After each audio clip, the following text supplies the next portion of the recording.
Hello everybody, it's Alex from Organized Gaming, and today we are going to be speaking with Evan Cubis of Rumble Gaming, an esports talent agency.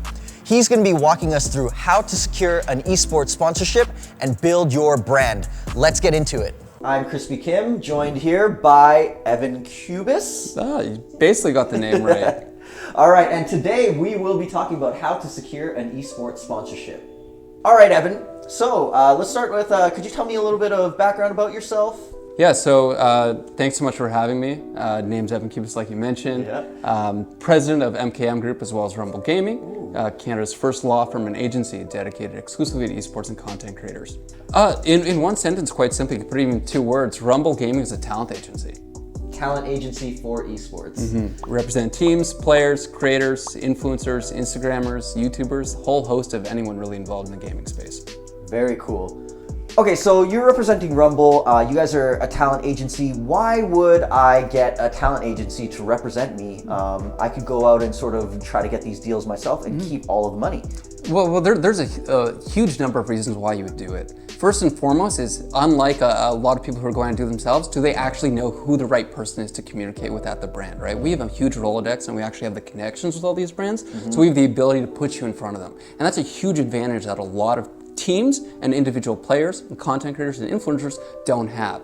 Number 2 is saving time, right? You don't want to be spending time on the phone all day, every day, cold calling, emailing, trying to get these things over the line. Dealing with brands and moving a sponsorship deal, whether it's even just something very small to a 6-figure deal, could take months and months and months. Does this cost me money? Like, do I have to pay you guys monthly, or how does that work? So, first and foremost, every agency is different, and every single contract that we have with our clients is different.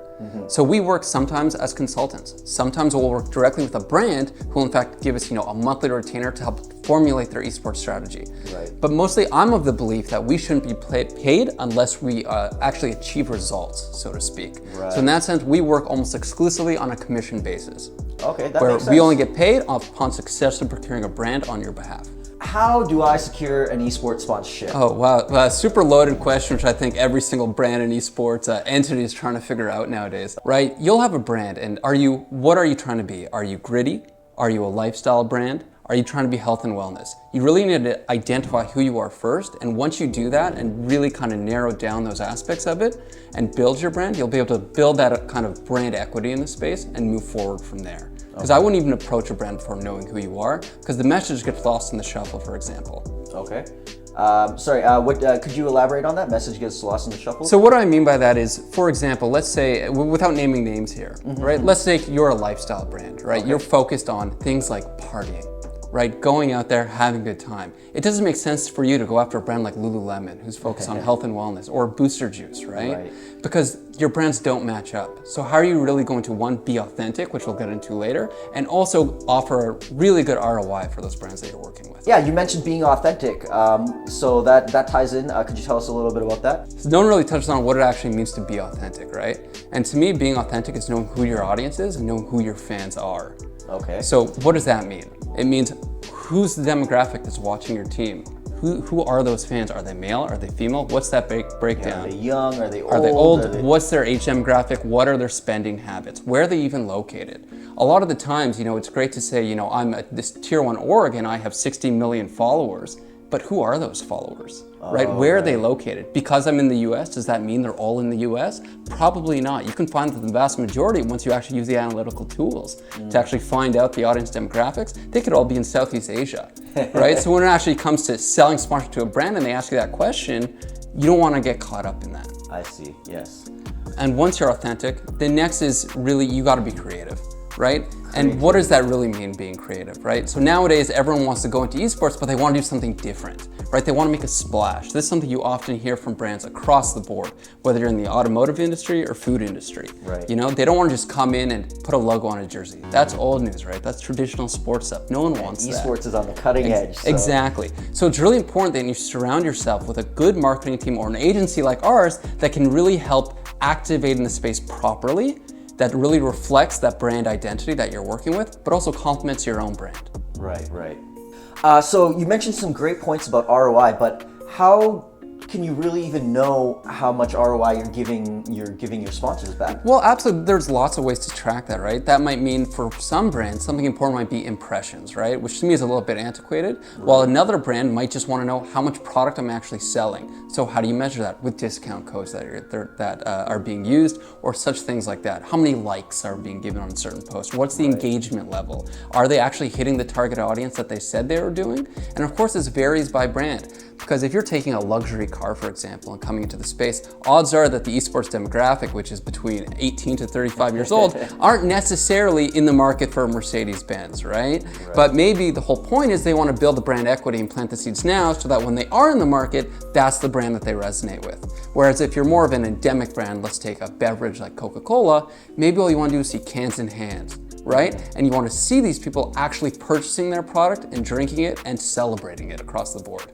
Right. So it really depends. The ROI depends on what the company deems, a return on their investment. It could be money, or it could it's be different exposure. for every brand you're dealing with. The whole point is it's very important that when you're speaking to them, that you prioritize that and really identify what their goal is. All right. Now, the last thing I have for you is a sponsorship deck that I'd like you to take a look at. Yeah, if you could just give us your thoughts on what you think of the deck. This is great, right? Very this is exactly what you important. want to Okay, see. yeah. Who are the Knights? What is our brand? So it's very important here, like as you can see, they're doing exactly what the first prong of something we discussed is identifying what your brand is, who you are, what you're trying to be, where you're going. So this is something that we didn't talk about earlier, which I find very important, and I'm glad that we actually reviewed this deck because it really shows a clear example of it, is your vision, right? Because where your brand is today isn't necessarily where your brand's going to be when, one, the sponsorship is activated, or where you might be 1 to 2 years from now, Very right? cool. Okay, so it's very important that you're showing a clear path of where you're going and where you want to be in the future. Because no matter how big you are, you can always get bigger and get more popular. So it's important to show the brand that you want to scale alongside them and that you share a common vision in that approach. That makes a lot of sense. Okay. Brand. One thing to note of this is a very long deck, and I'll tell you now, most brands, they don't have time to look through a 50-page deck, so try and really condense that into the key slides. Something I always like to do, the education slides are very important. Keep it as an appendix in the back, especially now. The ins and outs, the basics of esports, I think most brands are very familiar with it. So many of these decks, especially since every single brand has been pitched by virtually every single esports entity on the planet right now. So I think every deck is pretty much just a reiteration of the last deck. Okay.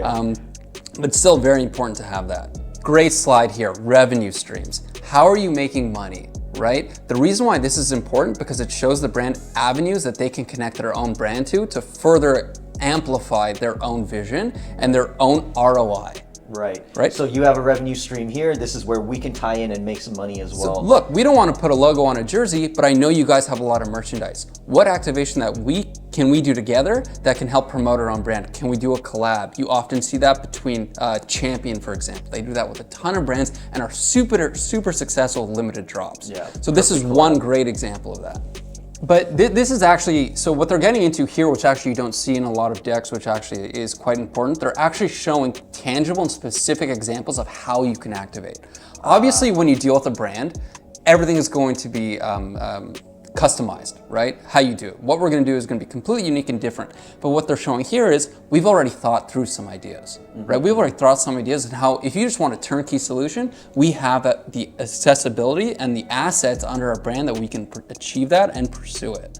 In esports teams in particular, this is a very good deck because what it's noting to, not only, we're noting our esports teams, our influencers, our capabilities at events. So when you look at an esports team from the top down, a brand views that as different media assets that they can activate on, right? So you're showing every single aspect of it. So I really like how they're including all of those assets within this deck. Look, I'd be lying if I told you, there's an easy way to go about this, right? Everyone is still, even us as an agency, everyone's still trying to figure out how do you actually sell sponsorship, right? How do you actually achieve these brand activations and work with them? So everything has to tie back to, again, kind of the 4 points that we discussed. Know your brand, know your audience, know what your ROI is, and be creative. As long as you focus on those 4 things, you'll get on a lot of calls and you'll move those conversations along very well. Okay. So if I wanna prep for receiving prep for a call or say a meeting or something like that, obviously demo reel or some sort of sponsorship deck, those are very important. Absolutely, absolutely. Especially particularly with the demo reel, the sizzle reel, if you have the capabilities to do that, most brands are visual, right? They want to see it. It's one thing to put everything, you know, on a deck, but when actually having the sizzle reel will show some of your more capabilities of actually creating high-end productions. Right. So that adds a lot of value when a brand is comparing you to the 50 other esports options that they have right now. Okay, so keep it visual. Keep it visual. These guys are on a lot of calls. They're busy. They don't have time. Make it short, make it sweet, catch their attention. Very cool. So that was how to secure sponsorship with Evan Cubis. Thanks so much for coming. Oh, thanks so much This video was shot before recommendations for social distancing. Do not shake hands during this time. Thank you. for having me, Alex. It was great to be here. Had a great time with you. We'll see you again. Oh, absolutely.